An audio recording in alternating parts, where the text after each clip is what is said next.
Welcome back to 504 Road Trips. Today we continue our trip north on US 11, beginning at mile 175 in Plymouth Township, Luzerne County, Pennsylvania. We have a concurrency with Pennsylvania State Route 29 here that is about to come to an end. Here, US 11 North separates from its southbound lanes to facilitate a junction with State Route 29, which connects to US 11 in a trumpet interchange. I didn't realize it at the time, but there are two possible routes that US 11 North takes. We stayed to the right since that's what the signs say to do, but in the diagram the blue lines are US 11 North, and you can see the two different paths. Southbound US 11 through traffic shown in red only has one option, and the opposing lanes here simply function as ramps, which are shown in green.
We enter the borough of Plymouth, which separated from Plymouth Township and incorporated in 1866. Plymouth was initially an agricultural community in the early 1800s, settled largely by descendants of Connecticut Yankees. Its early architecture resembled that of a typical small New England village. However, the discovery of significant coal deposits beneath the town's surface around the 1850s led to a shift towards coal mining, attracting a more diverse population. With the introduction of the railroad in 1857, Plymouth began to evolve into a bustling industrial center, reflected in its changing architecture. Coal mining became the dominant occupation, supporting various manufacturing industries such as miners' drilling machines, silk hosiery, and lumber products. The town experienced its population peak in 1910 with 16,996 residents. Over time, Plymouth's population has steadily declined, with the latest census recording 5,763 inhabitants. Despite this decline, efforts such as the annual Kielbasa Festival, organized by Plymouth Alive, a nonprofit downtown business association, aim to draw people to the town and support local community and civic groups. We're now getting into the Scranton-Wilkes-Barre metropolitan area, and we'll be passing through town after town for a while without the rural areas in between.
We enter the borough of Larksville, which is one of several towns that lie directly across the Susquehanna River from Wilkes-Barre.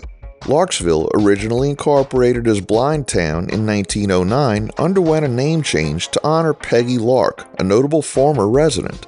Like many towns in the region, Larksville's prosperity was tied to anthracite coal mining during the early 20th century. The population reached its peak in 1920 with over 9,400 residents. However, as the mining industry declined over the years, so did the town's population, which stood at 4,225 as of 2021. US 11 remains Main Street here, as it has been throughout most of this video.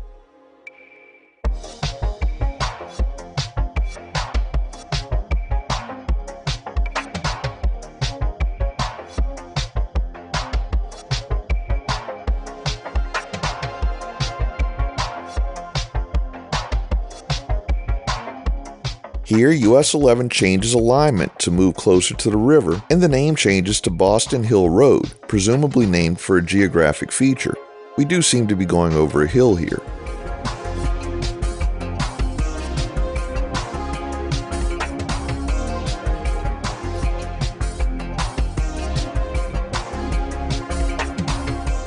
As we come out of the hill and turn to parallel the river again, the highway name becomes Narrows Road.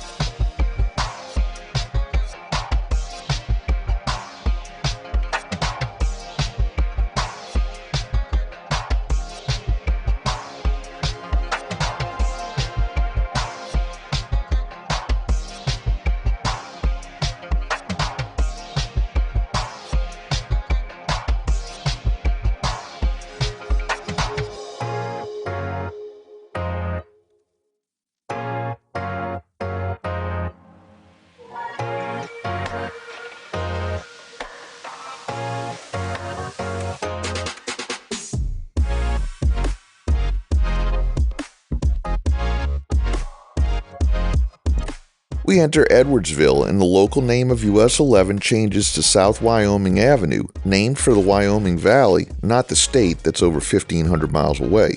Edwardsville was incorporated in 1884 and has a population of 4,911 as of 2021.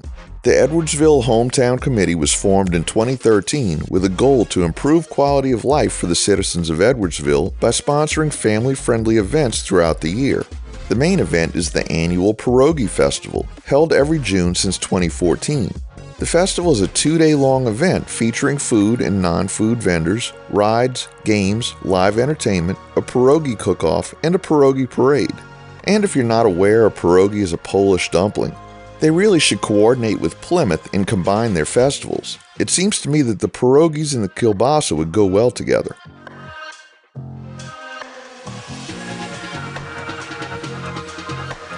We'll wrap up today's video at the dividing line between Edwardsville and Kingston, which happens to be at about mile 181.3. Thanks for watching. We've enabled channel memberships, so for as little as $1 a month, you too can help support our channel and get early access to our regular videos as well as the occasional members-only video. Click the link in the description to join. If you like this video, please give us a thumbs up, post a comment, subscribe, share and follow us on social media, and join us for our next 504 road trip.